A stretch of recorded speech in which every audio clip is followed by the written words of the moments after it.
دائما ابدا على حبيبك خير الخلق كلهم نحمده ونصلي على رسوله الكريم اما بعد اعوذ بالله من الشيطان الرجيم بسم الله الرحمن الرحيم هو الذي خلقكم من نفس واحدة وخلق منها زوجها وبث منهما رجالا كثيرا ونساء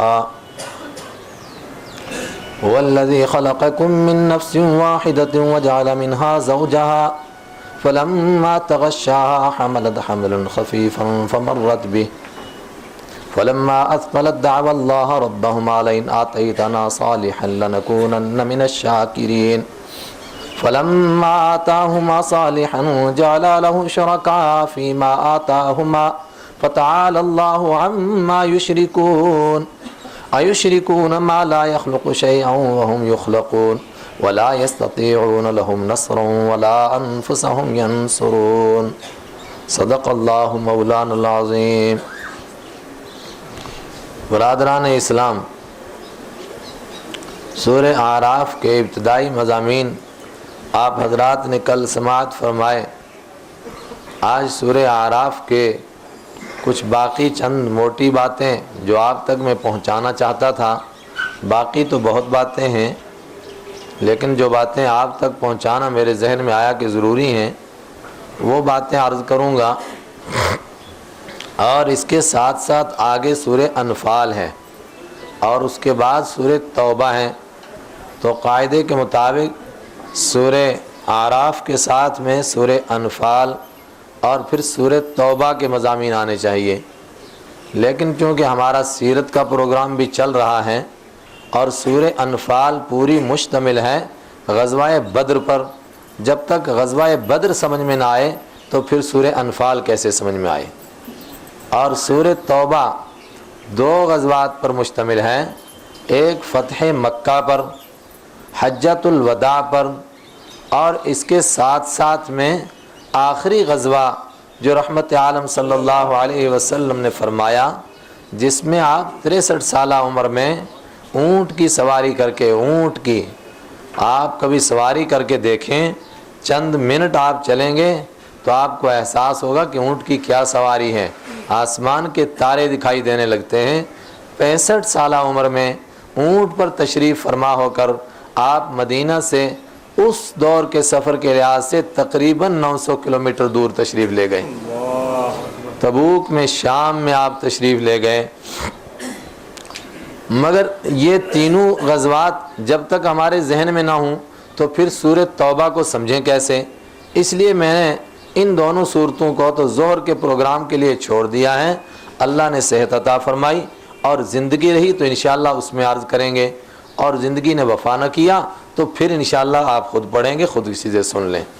البتہ اس کے فوراً بعد سورہ یونس ہے، اور عجیب اتفاق ہے، بیچ میں یہ دو صورتیں غزوات پر مشتمل ہیں، یعنی غزوات کے اوپر تبصرہ ہے، غزوے کے بعد نازل ہوئی ہیں۔ اس کے بعد جو سورہ یونس ہے اس کا مضمون براہ راست جڑ جاتا ہے سورہ اعراف کے ساتھ اور سورہ انعام کے ساتھ۔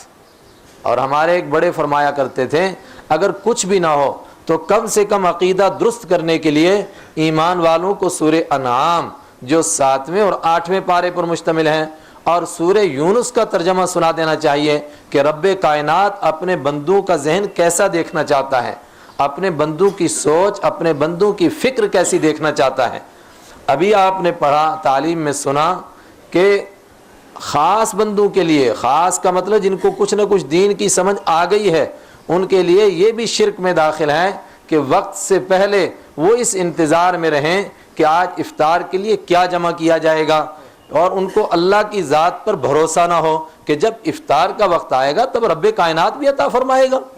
وہ رب جو ماں کے پیٹ میں کھانے کا انتظام کر رہا تھا، وہ رب جو دنیا میں آتے ہی وَهَدَيْنَاهُ النَّجْدَيْنِ 2 نہریں ان کے لیے چالو کر دیتا ہے، وہ رب جو بچپن میں کھلاتا ہے، بڑھاپے میں کھلاتا ہے، کیسے سوچ لیا کہ افطار کے وقت میں وہ نہیں کھلائے گا۔ سورہ اعراف کے باقی حصہ اصل میں وہ بھی ایک تبصرے پر مشتمل ہے۔ حضرت موسیٰ علیہ السلام کا آخر میں قصہ بیان کیا تھا، باقی قصوں کو میں نے نہیں ذکر کیا، اللہ نے وفا کی، زندگی نے وفا کی، نعوذ باللہ غلط کہہ دیا تو انشاءاللہ ثم انشاءاللہ، چونکہ یہ تمام قصے سورہ ہود میں بڑی تفصیل سے آ رہے ہیں 12ویں پارے میں، تو میرا ارادہ یہ ہے کہ وہیں انشاءاللہ ان کا تعارف کراؤں گا۔ لیکن سورہ آخر میں حضرت موسیٰ علیہ السلام کا لمبا قصہ ہے، میں نے اس کا مختصر سا تعارف کرایا تھا۔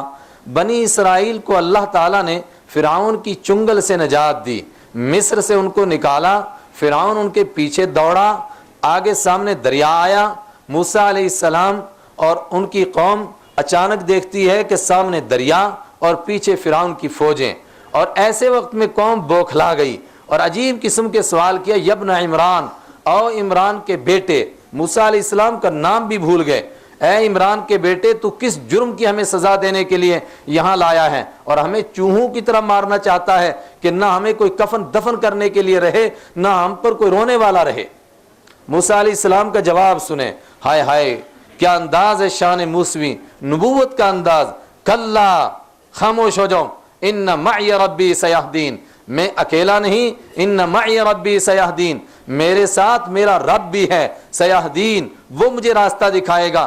کیسے ہو سکتا ہے؟ اس نے وحی کے ذریعے سے مجھے فرمایا کہ تم بنی اسرائیل کو لے کر مصر سے نکلو اور پھر وہ بے یار و مددگار ہم کو چھوڑ دے، بس یہ کہنا تھا۔ تو فَأَوْحَيْنَا إِلَىٰ مُوسَىٰ أَنِ اضْرِب بِّعَصَاكَ الْبَحْرَ، اوپر سے وحی آ گئی، اے موسیٰ علیہ السلام لاٹھی کو مار اس دریا کے اوپر، لاٹھی دریا پر ماری، فَانْفَلَقَ فَكَانَ كُلُّ فِرْقٍ كَالطَّوْدِ الْعَظِيمِ، یک بیک دریا پھٹا اور اس میں سے 12 راستے نکل گئے، وَكَانَ كُلُّ فِرْقٍ كَالطَّوْدِ الْعَظِيمِ، اور راستہ بیچ میں پھٹ گیا، سمندر کا پانی ایسے تھم گیا دائیں بائیں جیسا کہ 2 بڑے بڑے پہاڑ ہوتے ہیں، ایسا پانی پھٹ گیا اور خشکی کا راستہ نکلا۔ پیچھے سے فرعون آیا، فرعون نے اپنے لوگوں کو بیوقوف بنایا، کہا موسیٰ علیہ السلام کے لیے خشکی کا راستہ نہیں بنا، اصل میں دریا میری ہیبت سے ڈر کر کے پھٹ گیا ہے۔ موسیٰ علیہ السلام دریا پار ہوئے اور چاہتے تھے کہ اس پر دوبارہ لاٹھی ماریں تاکہ پانی جڑ جائے اور فرعون ادھر نہ آ سکے۔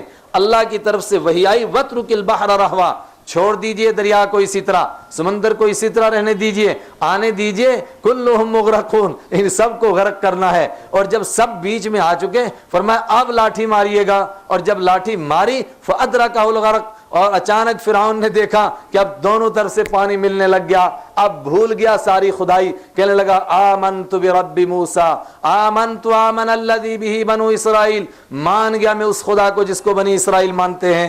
اللہ کی طرف سے جواب ملا، الآن، اب مانتا ہے، وقد عصیت قبل، اور آج تک نافرمانی کرتا رہا، اب تیرے ماننے کا کوئی اعتبار نہیں ہے۔ پار چڑھے بنی اسرائیل، اللہ کی نعمتیں دیکھو، اس مشکل سے ان کو نجات دی، اور جب دریا پار ہوئے کچھ دنوں کے بعد کھانا ختم ہو گیا تو منا اور سلوہ آسمان سے اتر آیا، عجیب قسم کا کھانا، ایک رات کو حلوہ برس جاتا ہے، صبح کو اٹھ کر بنی اسرائیل اس کو کھاتے ہیں۔ ایک پرندہ ہے جو زبردستی آ کر ان کی گود میں بیٹھا ہے اور ان سے گویا کہہ رہا ہے کہ مجھے ذبح کرو اور مجھے کھاؤ، یہ منا اور سلوہ اللہ نے اتارا۔ اور تھوڑے دنوں کے بعد ان کے خیمے ٹوٹ گئے، خیمے ختم ہو گئے، تو اللہ کی طرف سے وَظَلَّلْنَا عَلَيْهِمُ الْغَمَامَ، اوپر سے سائے کا انتظام ہو گیا اور اللہ کی طرف سے بادلوں کا انتظام ہو گیا۔ رحمت عالم صلی اللہ علیہ وسلم جب طائف سے واپس لوٹے ہیں وہاں بھی روایت ہے کہ بادل آپ کا سایہ کر رہے تھے، ظَلَّلْنَا عَلَيْهِمُ الْغَمَامَ، ہم نے ان کے اوپر بادلوں کا سایہ کر دیا۔ ہائے، یہ سب کچھ ہوا مگر کچھ ابھی آگے بڑھے تھے، زیادہ وقت نہیں گزرا تھا، تو حَتَّى إِذَا أَتَوْا عَلَىٰ قَوْمٍ يَعْكُفُونَ عَلَىٰ صَنَامٍ لَّهُمْ قَالُوا يَا مُوسَىٰ اجْعَل لَّنَا إِلَٰهًا كَمَا لَهُمْ آلِهَةٌ۔ اللہ بتانا چاہتا ہے ایمان والو پڑوس کا اثر ہوتا ہے، کہیں تم پڑوس کا اثر نہیں قبول کر لینا۔ کیا ہوا؟ بنی اسرائیل ایک عرصہ دراز تک مصر میں رہے، مصر کے لوگ کوئی گاؤں کا پجاری، کوئی گدھوں کا پجاری، کوئی بیلوں کا پجاری۔ یہاں بنی اسرائیل چلتے چلتے ایک ایسی قوم کے پاس آئے جو اپنے بتوں کے اوپر گھیرا لگائے بیٹھی ہے۔ ہائے، بنی اسرائیل کے منہ میں پانی آ گیا۔ اللہ کیا بتانا چاہتا ہے؟ ایمان والو کہیں تمہارے منہ میں پانی نہ آ جائے پڑوسیوں کو دیکھ کر کے۔ حَتَّى إِذَا أَتَوْا عَلَىٰ قَوْمٍ يَعْكُفُونَ عَلَىٰ صَنَامٍ لَّهُمْ قَالُوا يَا مُوسَىٰ اجْعَل لَّنَا إِلَٰهًا كَمَا لَهُمْ آلِهَةٌ۔ دیکھتے ہی کہنے لگے موسیٰ کب تک بے دیکھے خدا کی پوجا کریں گے؟ کم سے کم جیسا ان کا خدا ہے ایسا کوئی پتھر کا ہمارا بھی خدا بنا دے تاکہ دیکھ کر کے ہم بھی پوجا کریں، ہم بھی تالیاں بجائیں، ہم بھی ناچیں اور ہم بھی گائیں۔ اوہو، موسیٰ علیہ السلام جلال میں آئے، ان ہؤلاء متبر، یہ سب کچھ برباد ہونے والا ہے، اور جو کچھ وہ کر رہے ہیں وہ سب برباد ہونے والا ہے۔ کیا ہو گیا تمہیں؟ عقل سے کام نہیں لیتے ہو؟ یاد نہیں ہے تمہیں تمہیں فرعون کس طرح ستاتا تھا؟ وَأَنْجَيْنَاكُمْ، تمہیں فرعون کے پنجے سے اللہ نے نجات دی۔ يُقَتِّلُونَ أَبْنَاءَكُمْ وَيُقَتِّلُونَ أَبْنَاءَكُمْ وَيَسْتَحْيُونَ نِسَاءَكُمْ، تمہاری عورتوں کو زندہ چھوڑتا تھا، تمہارے بچوں کو قتل کرتا تھا، وہ تم بھول گئے اور اب یہ بتوں کی پوجا کرنے لگے۔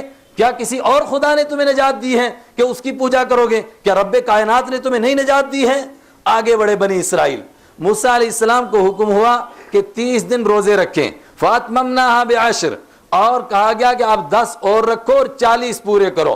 اور اس میں حکمت کیا تھی؟ مشہور یہ ہے کہ 30 دن کے بعد جب موسیٰ علیہ السلام چلے طور پر تورات لینے کے لیے تو راستے میں مسواک فرما لی۔ اللہ نے فرمایا نہ، معدے کے خالی ہونے سے میری یاد میں صرف میری رضا کے لیے جو روزہ رکھا جاتا ہے اس کی جو بو آتی ہے وہ مجھے مشک کی خوشبو سے، ہرن کی خوشبو سے زیادہ پسند ہے، لہذا 10 دن اور رکھو اور اسی حالت میں آ جاؤ طور پر۔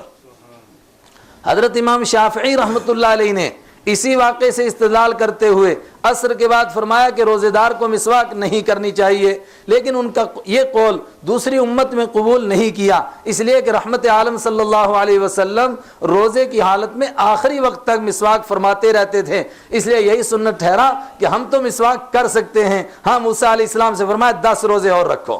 گئے موسیٰ علیہ السلام طور پر تورات لینے کے لیے، اللہ نے فرمایا اب یہ ایک آزاد قوم بن گئی ہے، اس کو قانون کی ضرورت ہے، اس کو زندگی گزارنے کے لیے کوئی نظام حیات کی ضرورت ہے، نظام حیات کے طور پر ان کو تورات دی گئی، لیکن ہائے برق گری جب آسماں پہ میرے، وہی پتے ہوا دینے لگے جن پہ بھروسہ تھا، وہ بنی اسرائیل جن پر یہ بھروسہ تھا کہ یہ خدا کو ایک ماننے والے ہیں، ان کو مصر سے نکال کر کہاں لائے ہیں، اور انہوں نے اللہ کی قدرت اور اس کے کرش میں اور اس کے احسانات اپنی آنکھوں سے دیکھے تھے، لیکن اس کے باوجود پھر گمراہ ہو گئے۔ ایمان والوں کو کیوں سنانا چاہتا ہے یہ واقعات اللہ تعالیٰ؟ کیا کوئی قصوں کی کتاب ہے؟ یہ بتانا چاہتا ہے کہ گمراہی ان راستوں سے آتی ہے، بچ کر کے رہنا۔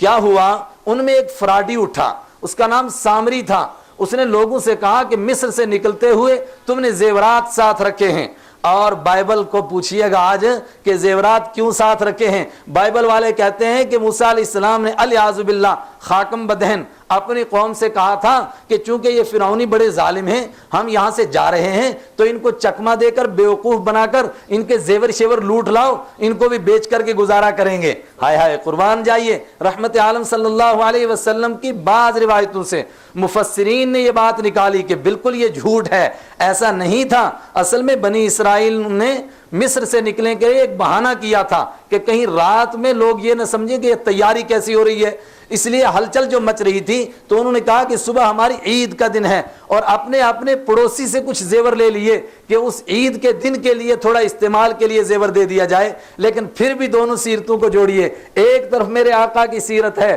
مکہ کے اندر کوئی دوست نہیں، سب کے سب دشمن رہ گئے ہیں، پھر بھی آپ نے حضرت علی سے فرمایا کہ آپ میرے بستر پر سو جائیے گا اور مکہ والوں کی صبح کو امانتیں دے کر کے ہمارے پاس آ جانا۔ ایک طرف یہ نقشہ، خیر ان کے پاس زیور ہیں، قرآن پاک ویسے یہ نہیں کہہ رہا ہے کہ کس کے زیور ہیں، اگر انہی کے زیور ہوں تو تب بھی بعید نہیں، بعض مفسرین نے کہا نہیں انہی کے زیور تھے۔ اس نے کہا کہ یہ دنیا کی دولت ساتھ لیے چل رہے ہو، یہ تو جہنم کے انگارے ہیں، ڈال دو ان کو ایک کھڈے میں۔ زبردست تقریر کی، اس سے پتا چلا کہ زبردست تقریر کرنے والے سارے حق کا راستہ دکھائیں یہ کوئی ضروری نہیں ہے۔ اے بسا ابلیس روح جبرائیل ہست، بسا اوقات جبرائیل کی شکل میں ابلیس بھی آ جاتا ہے، ابلیس کی شکل ہے، ابلیس تقریر کر کے لوگوں کو تیار کیا، سب نے وہ اپنے زیور ایک کھڈے میں ڈالے، اس نے بھی اس کے ساتھ میں ڈالے، اور واتخذ من حلیہم عجلا جسد اللہ خوار، اور ان زیورات سے اس نے ایک بچڑا بنایا، اس میں عجیب قسم کے سوراخ رکھے، ادھر سے ہوا جاتی ہے ادھر سے نکلتی ہے، اس میں بیں بیں کی آواز آتی ہے۔ اس نے کہا ھذا الہکم و الہ موسیٰ فنسی موسیٰ، یہ ہے تمہارا خدا بھی اور موسیٰ علیہ السلام کا خدا بھی۔ موسیٰ پتہ نہیں بھول کر کے کہاں پہاڑوں پر تلاش کر رہا ہے۔ ہائے ہائے، وہ خدا جس نے مصر سے ان کو نجات دی، جس نے منا و سلمہ عطا فرمایا، وہ خدا جس نے ان کے اوپر بادلوں کا سایہ فرمایا، اس خدا کو بھول گئے اور بچڑے کی پوجا کرنے لگ گئے۔ موسیٰ علیہ السلام واپس تشریف لائے۔ میں مختصر کرتا ہوں اب تو بنی اسرائیل سے پوچھا یہ کیا ہوا؟ اپنے بھائی پر سب سے پہلے غصہ آیا، اس کے بال پکڑے، داڑھی پکڑی، یجرہ الیہ، اپنی طرف کھینچنے لگے کہ کیا کیا آپ نے؟ انہوں نے کہا ان ہؤلاء، یہ ایسے لوگ تھے کہ قریب تھا کہ مجھے قتل کر ڈالیں اور قوم میں دو جماعتیں بن جائیں، میں نے آپ کا انتظار کیا کہ آپ آئیں اور پھر ان سے مقابلہ کریں۔ موسیٰ علیہ السلام نے سب سے پہلے تو اس بچڑے کو آگ لگائی، فنصب فی الجم، اور اس کی راکھ کو سمندر میں پھینکا۔ میں یہ ہے تمہارا خدا جو اپنے آپ کو نہیں بچا سکا؟ اس کے بعد سامری کی طرف متوجہ ہوئے کہ تو نے یہ کیوں کیا؟ اس نے کہا بس کیا بتاؤں، سولت لی نفسی ہکذا، میرے دل میں بس ایسا ہی خیال آ گیا، میں کہہ نہیں سکتا ہوں کہ یہ کیوں خیال آیا۔ فرمایا جا تیری یہ سزا ہے، چونکہ تیری وجہ سے لوگ گمراہ ہوئے، جب تک تو زندہ رہے گا، انسان کی شکل دیکھے گا تو تیرے جسم میں آگ لگ جائے گی۔ یہ دفعہ ہو گیا یہاں سے۔ جو لوگ بچڑا پوجا کرنے والے تھے ان کا کیا ہوا؟ سورہ بقرہ میں گزر چکا۔ فرمایا وہ لوگ جنہوں نے بچڑے کی پوجا کی، اور وہ لوگ کہ جو ان کے پاس کھڑے رہے اور انہوں نے ان کو منع بھی نہیں کیا، جنہوں نے منع نہیں کیا ان سے کہا کہ تم ان بچڑے کی پوجا کرنے والوں کو قتل کرو، یہ فتوبوا الی باریکم، یہی تمہاری توبہ ہے اللہ کے نزدیک، اس کے سوا تمہیں معاف نہیں کیا جائے گا۔ یہ دو بڑے واقعے قرآن پاک نے بیان کیا۔ ایک اور واقعہ بھی ہے کہ جب طور سے تورات لے کر آئے موسیٰ علیہ السلام، اور اب یہ جو لوگ بچ گئے ان کو تورات سنائی، انہوں نے کہا الامان والحفیظ، یہ اتنے سخت قسم کے قانون ہم کیسے مانیں، اور پھر ہم یہ کیسے مان سکیں کہ آپ ہی اللہ نے یہ واقعتاً آپ کو تورات عطا فرمائی؟ ان دونوں کا جواب سورہ بقرہ میں گزرا۔ اللہ فرماتا ہے کہ ہم نے پھر پہاڑ کو ان کے سر پر لا کر رکھا کہ مانو گے ورنہ چھوڑیں گے پہاڑ اور سب مر جائیں گے، تو انہوں نے کہا اچھا اب مان لیں گے۔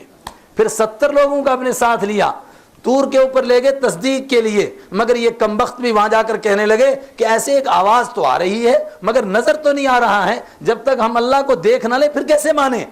اور جب جیسی انہوں نے یہ خواہش کی ایک بجلی پڑی، سب کے سب مر گئے۔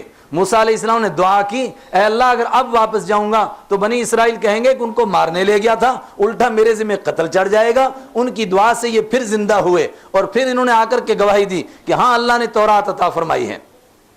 یہ سارا کچھ قرآن پاک نے بیان کیا، اور پھر آخری رکوع کے اندر سورت کا نچوڑ میں آپ کو بار بار بتاتا ہوں کہ آخری رکوع میں سورت کا نچوڑ ہوتا ہے۔ فرمایا او ایمان والو تمہیں کیوں یہ واقعے سنائے گئے، غور سے سنو۔ هو الذی خلقکم من نفس واحدۃ وجعل منها زوجها فلما تغشاها حملت حملا خفيفا فمرت به فلما اثقلت دعوا الله ربهما لئن آتيتنا صالحا لنكونن من الشاکرین۔ تم میں سے ہر ایک نافرمان کا حال سنو، جب بھی وہ شادی کرتا ہے اللہ تعالیٰ اس کے لیے حالات بناتا ہے، انتظام کرتا ہے، اور دونوں جوڑے تیار ہوتے ہیں اور پھر اس کو بچے کی امید ہوتی ہے۔ فلما اثقلت، جب اس کو بچے کی امید ہوتی ہے، دعوا اللہ، میاں اور بیوی دونوں کے دونوں اللہ سے دعا کرنے لگ جاتے ہیں، لئن آتیتنا صالحا، اے اللہ اگر تو ٹھیک ٹھاک بچہ ہمیں دے دے گا، لنکونن من الشاکرین، ہم ضرور بھی ضرور تیرے شکر گزار ہوں گے اور کسی دوسرے کے آگے سر نہیں جھکائیں گے، تیرا شکر ادا کریں گے، مانیں گے کہ تیری نعمت ہے۔ اللہ کے سوا کوئی دے سکتا ہے؟ للہ ملک السماوات والارض یخلق ما یشاء، وہ اللہ جو آسمانوں کی بادشاہیوں کا مالک، زمین کی بادشاہی کا مالک، یخلق ما یشاء، جو چاہے پیدا کرے، یختار من یشاء، جس کو چاہے پسند فرمائے، یہب لمن یشاء اناثا ویہب لمن یشاء ذکورا، جس کو چاہے بیٹا دے، جس کو چاہے بیٹی دے، ویزوجہم، اور جس کو چاہے بیٹا بھی دے بیٹی بھی دے، ویجعل من یشاء عقیما، اور جس کو چاہے بانج بنا دے، نہ بیٹا دے نہ بیٹی دے، اور جب وہ نہ دے تو ترقی کے اس دور میں پھر جرمن بھی جائیں، امریکہ بھی جائیں اور ساری دنیا میں گھوم کر آئیں اور کشکول لے کر کے بیٹا مانگے مگر نہ بیٹا ملے نہ بیٹی ملے۔ ہیں ایسے واقعات کے نہیں ہیں؟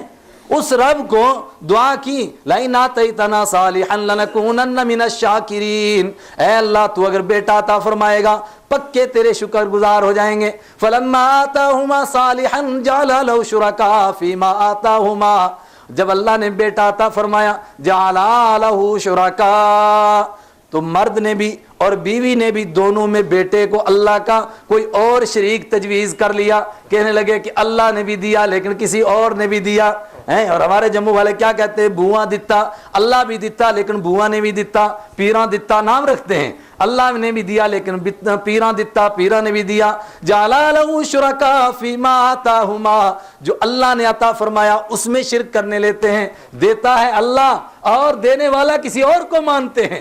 ہائے ہائے، کسی فارسی والے نے کہا نا، جو ہو رزما ربو دی نثار دی گراں کر دی وفاز ماں موختی کار دی گراں کر دی، دوں میں اور نسبت کسی اور کی طرف ہیں، میرے ساتھ غداری اور دوسروں کے ساتھ وفاداری، کن کو پکار رہے ہو، کن کو تم شریک بنا رہے ہو؟ لا یستطیعون نصرہم ولا انفسہم، یہ تو قطعا نہ ان کی مدد کر سکتے ہیں اور اپنے آپ کو بھی بچا نہیں سکتے۔ اگر ان پر مکھی بیٹھے اور ان کے حلوے کو لے کر کے بھاگ جائے وہ تو اس سے مکھی کو چھڑا نہیں سکتے۔ ان الذین تدعون من دون اللہ لا یستطیعون نصرکم ولا انفسہم، او لوگوں جن کو تم پکار رہے ہو مجھے چھوڑ کر کے، لا یستطیعون، وہ قطعا کسی چیز کی طاقت نہیں رکھتے ہیں۔ اگر طاقت رکھتے ہیں فدعوہم، تو بلاؤ ان کو، فلم یستجیبوا لکم، جب تم ان کو پکارو گے تو ان کو جواب دینی چاہیے، مگر وہ جواب نہیں دیں گے۔ فلم یستجیبوا لکم، وہ آگے سے بول ہی نہیں سکتے، تمہیں جواب ہی نہیں دے سکتے۔ جب وہ جواب نہیں دے سکتے تو تم نے کہاں سے سمجھ لیا کہ اللہ کے علاوہ یہ بھی دینے والے ہیں؟ ہائے ہائے، الہم ارجل یمشون بہا ام لہم ایدی یبطشون بہا ام لہم اعین یبصرون بہا ام لہم آذان یسمعون بہا، کن کو خدا کے شریک بنائے بیٹھے ہو؟ کیا ان کے پاؤں ہیں وہ چلتے ہیں؟ کیا ان کے ہاتھ ہیں وہ پکڑتے ہیں؟ کیا ان کی آنکھیں ہیں وہ دیکھتے ہیں؟ کیا ان کے کان ہیں وہ سنتے ہیں؟ کس کو اس کا شریک بنا رکھا ہے؟ ان الذین اتقوا اذا مسهم طائف من الشیطان تذکروا فاذا هم یبصرون۔ اسی صورت کی آیتیں پڑھ رہا ہوں، اللہ ہمیں پڑھنے کی توفیق عطا فرمائے۔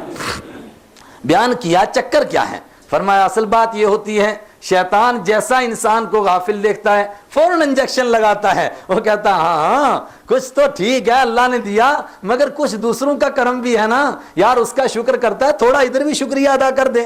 ان الذین اتقوا اذا مسهم طائف من الشیطان، مگر فرمایا جو تقوی والے ہیں، جو پرہیزگاری والے ہیں، اذا مسهم طائف من الشیطان، جب ان کو شیطان ذرا سا ٹچ کرتا ہے، تذکروا، وہ اللہ کا ذکر کرنے لگ جاتے ہیں، ان کو رب یاد آ جاتا ہے، مالک یاد آتا ہے۔ اذا هم یبصرون، ان کی آنکھیں کھل جاتی ہیں، وہ کہتے ہیں اے شیطان ایسے گندے خیالات تو ہمارے دل میں پیدا کرتا ہے، اوہو۔ اور وَإِخْوَانُهُمْ يَبُدُّونَهُمْ فِي الْغَيِّ، فرمایا جو شیطان سے دوستی لگا بیٹھے ہیں وہ تو اس کے بھائی بن گئے، پھر ان کو وہ کھینچتا چلا لے جاتا ہے گمراہی میں، کھینچتا لے جاتا ہے گمراہی کے اندر۔ اور دوسرے مقام کے اندر فرمایا پھر کیا کرتا ہے شیطان، سب سے پہلے اٹیک کر کے ان سے رب کا ذکر چھین لیتا ہے، ان کو رب کے ذکر کرنے کی توفیق ہی نہیں دیتا ہے۔ فاستحوذ علیہم الشیطان فانساہم ذکر اللہ، فاستحوذ علیہم الشیطان، جو دو دشمن جب آپس میں لڑتے ہیں تو جب ایک دشمن دوسرے پر غالب آتا ہے تو کیا کرتا ہے، دوسرے سے اس کے ہتھیار چھین لیتا ہے۔ فرمایا شیطان تمہارے ہتھیار چھین لیتا ہے، اب تم اس کے ساتھ لڑائی نہیں کر سکتے۔ شیطان سے کیسے لڑائی کی جاتی تھی؟ اللہ کے ذکر سے لڑائی کی جاتی تھی، لا حول ولا قوت الا باللہ۔ فاستحوذ علیہم الشیطان، شیطان ان کے اوپر قابو پا لیتا ہے، فانساہم ذکر اللہ، تو ان کو اللہ کی یاد سے ہی غافل کر دیتا ہے، ان کو رب یاد ہی نہیں آتا ہے، بس لگے ہیں ساری زندگی اسی خرافات کے اندر، کبھی خیال ہی نہیں آتا ہے کہ خدا کی کتاب کھولیں اور دیکھیں کہ جس رب کو مانتے ہیں وہ ہمیں اپنی کتاب کے اندر کہتا کیا ہے۔ آئے آئے، اور سورت ختم ہوئی، آخری سے پہلی آیت اللہ نے کیسے پیار کے ساتھ اپنے حبیب کو فرمایا کہ دوسرا کوئی مانے یا نہ مانے مگر آپ تو میرا ذکر کرتے رہیے گا۔ وَاذْكُرْ رَبَّكَ تَضَرُّعًا وَخِيفَةً دُونَ الْجَهْرِ مِنَ الْقَوْلِ وَاذْكُرْ رَبَّكَ، پیارے تو اپنے رب کو یاد کرتا ہی رہے۔ وَاذْكُرْ رَبَّكَ، اپنے رب کو یاد کرتا رہے، لیکن کیسے رب کو یاد کریں یہ بھی ایک مسئلہ ہے، رب سے مانگیں تو کیسے مانگیں؟ اسی صورت میں پیچھے ایک جگہ ادب سکھایا تھا، ادعوا ربکم تضرعا، اپنے رب سے مانگو لیکن کیسے مانگو؟ تضرعا، گڑ گڑا کر کے، رو رو کر کے مانگو، ایسے نہیں کہ مکھیاں بھی ہانک رہے ہیں، ادھر امام صاحب دعا کر رہے ہیں آمین آمین، دیکھ ادھر رہے ہیں، باتیں ادھر ہو رہی ہیں۔ حدیث میں رحمت عالم صلی اللہ علیہ وسلم فرماتے ہیں وہ سب سے بڑا بدقسمت آدمی جو کہتا ہے یا ربی اور رب اس کی طرف متوجہ ہوتا ہے تو وہ کہیں اور دیکھ رہا ہوتا ہے۔ ہائے ہائے، ادعوا ربکم تضرعا، اپنے رب سے مانگو گڑ گڑا کر کے۔ امام غزالی رحمۃ اللہ علیہ سے کسی نے پوچھا کہ دعا کہاں قبول ہوتی ہے؟ فرمایا ہر جگہ قبول ہوتی ہے۔ اگر دعا کے آداب کے ساتھ کوئی دعا کرے تو جس جگہ کرے وہیں قبول ہوتی ہے، اور اگر دعا کے آداب کے ساتھ نہ کرے تو بیت اللہ کے اندر بھی قبول نہیں ہوتی ہے۔ لوگوں نے پوچھا دعا کے کیا آداب ہیں، کیسے پتا چلے کہ دعا قبول ہوئی؟ فرمایا جب تیرے بال کھڑے ہو جائیں، جب تیری آنکھوں سے آنسوں کی لڑیاں جاری ہو جائیں، تیرے جسم میں کپ کپی طاری ہو جائے، تو سمجھ کے تیری دعا پہنچ گئی اللہ کے ہاں۔ ادعوا ربکم تضرعا، اپنے رب سے مانگو گڑ گڑا کر کے۔ لیکن جب آدمی گڑ گڑاتا ہے تو پھر آواز بلند ہو جاتی ہے۔ فرمایا نہ، وہ چیخنے چلانے والا یہودیوں کا دور بھی گیا، عیسائیوں کا دور بھی گیا، مکہ کے مشرکوں کا دور بھی گیا۔ مکہ کے مشرک کیا کرتے تھے؟ مکہ کے مشرک کہا کرتے تھے کہ اگر آئے مسلمانوں تم نماز پڑھتے ہو ہم بھی نماز پڑھتے ہیں۔ اللہ نے بیان کیا وہ کیا نماز پڑھتے ہیں؟ وَمَا كَانَ صَلَاتُهُمْ عِنْدَ الْبَيْتِ إِلَّا مُكَاءً وَتَصْدِيًا، وَمَا كَانَ صَلَاتُهُمْ، کیا ہے ان کی نماز بیت اللہ کے پاس؟ إِلَّا مُكَاءً وَتَصْدِيًا، خالی تالیاں بجانا اور سیٹیاں بجانا۔ 7 سمندر پار کے مشرکوں کے بارے میں کہا گیا، آج 1400 سال بعد ہمارے پڑوسیوں کو دیکھو وہ بھی کیا کرتے ہیں؟ دیکھا کبھی چلے جائیے گا نا اس طرف دیکھنے کے لیے، خالی کیا کرتے وہ بھی تالیاں بجا رہے ہوں گے اور کیا کر رہے ہوں گے؟ سیٹیاں بجا رہے ہوں گے۔ صبح کو اٹھ کر کے کیا کرتا ہے وہ؟ خالی بٹن آن کر دیتا ہے اور بس پھر وہ چلتا رہتا ہے اور یہ مست ہو جاتا ہے۔ ادعوا ربکم تضرعا وخفیا، رب سے مانگو گڑ گڑا کر کے مگر چلا کر کے نہیں، خفیہ، چپکے چپکے چپکے چپکے۔ ہائے ہائے، جب لوگ تمامی سوتے ہیں میں چپ کے روتا ہوں۔ اور کسی پنجابی نے بہت مزے کی بات کہی نا، چپ چپ رونا اچا نہیں ہوں بولنا، دکھ اپنے کسے اگے نہیں کھولنا۔ چپ چپ روندے اچا نہیں بول دے، دکھ اپنے کسے اگے نہیں کھول دے۔ سمجھ گئے نہیں سمجھے؟ کہتا چپ کے رونا اور اپنے درد کو کسی کے آگے نہیں کھولنا۔ تیرے یہاں عاشقاں دیاں یہی ہیں نشانیاں، تیرے عاشقوں کی یہی نشانیاں ہوتی ہیں۔ کیوں؟ ان رحمت اللہ قریب من المحسنین، اس لیے کہ رب کی رحمت نیکوکاروں کے بالکل قریب ہے۔ پھر وہ سپیکر لگا کر کے چلائیں، اس کی کیا ضرورت ہے؟ وذکر ربک، تو اپنے رب کو پکار۔ وذکر ربک، کیا ہے؟ وذکر ربک تضرعا وخیفتا، آپ اپنے رب کا ذکر کیجئے تضرعا گڑ گڑا کر بھی، خیفتا چپکے بھی، دون الجہری، خیفتن ڈر کر بھی اور چپکے دونوں ترجمہ، ڈر کر بھی، دون الجہری من القول، مگر زور سے نہ چلائیے گا، زور سے نہ بولیے۔ زکریا علیہ السلام نے دعا کا ادب سکھایا، نداء خفیہ، فرمایا یاد کرو زکریا علیہ السلام نے دعا کی، مگر کیسی دعا کی؟ نداء خفیہ، کیسی دعا بولو؟ چپکے، نداء خفیہ، چپکے دعا۔ اس مضمون کو آگے اور بڑھائیے گا، سورہ یونس میں پہنچ جائیں۔ سورہ یونس میں پہلے اللہ تعالیٰ نے اپنی قدرتیں بیان فرمائی، جعل الشمس والقمر، فرمایا جس نے سورج بنایا، جس نے چاند بنایا، جس نے ستارے بنائے، جس نے زمین بنائی، جس نے آسمان بنایا، جس نے ساری کائنات بنائی، کیا تم اس کے برابر سمجھتے ہو پتھروں کو؟ کچھ تو عقل سے کام لو۔ اور اس کے بعد فرمایا وَيَعْبُدُونَ مِن دُونِ اللَّهِ مَا لَا يَنفَعُهُمْ وَلَا يَضُرُّهُمْ مَا لَا يَضُرُّهُمْ وَلَا يَنفَعُهُمْ، الٹا ہو گیا تھا، وَيَعْبُدُونَ مِن دُونِ اللَّهِ مَا لَا يَضُرُّهُمْ وَلَا يَنفَعُهُمْ وَيَقُولُونَ هَؤُلَاءِ شُفَعَاؤُنَا عِندَ اللَّهِ۔ مکہ کے مشرک کیسا شرک کرتے تھے؟ ابو جہل کیسا کرتا تھا؟ ابو لہب کیسا کرتا تھا؟ عتبہ کیسا شرک کرتا تھا؟ قرآن سے پوچھیں، قرآن بیان کر رہا ہے وَيَعْبُدُونَ مِن دُونِ اللَّهِ مَا لَا يَضُرُّهُمْ، اور اللہ کو چھوڑ کر ان کی عبادت کرتے ہیں، مَا لَا يَضُرُّهُمْ، جو نقصان نہیں دے سکتے، وَلَا يَنفَعُهُمْ، جو کچھ بولو نا نفع نہیں دے سکتے، وَيَقُولُونَ، اور کہتے جاتے ہیں هَؤُلَاءِ شُفَعَاؤُنَا عِندَ اللَّهِ، یہ اللہ کے پاس ہمارے سفارشی ہیں۔ سورہ زمر میں ہے، پہلے رکوع کے اندر کیا ان سے پوچھا گیا کہ تم اللہ کو مانتے ہو؟ کہتے ہیں ہم مانتے ہیں۔ اسی صورت میں قُلْ مَن يَرْزُقُكُم مِّنَ السَّمَاءِ وَالْأَرْضِ، آپ ان سے پوچھئے کہ آسمانوں سے اور زمین سے روزی کون دیتا ہے؟ مَن يُحْيِي، کون زندہ کرتا، وَيُمِيتُ، اور کون مارتا ہے؟ آپ بھی ان سے پوچھئے کون بارش برساتا ہے؟ اور آخر میں آپ ان سے پوچھئے مَن يُدَبِّرُ الْأَمْرَ، کون سارے معاملات کی تدبیر کرتا ہے؟ فَيَقُولُنَّ اللَّهُ فَسَيَقُولُونَ اللَّهُ، وہ جواب دیں گے یہ سارے کے سارے کام کون کرتا ہے؟ اللہ کرتا ہے۔ ارے سبحان اللہ، روزی دینے والا بھی مکہ کے کافر کس کو مان رہے ہیں؟ بولو نا،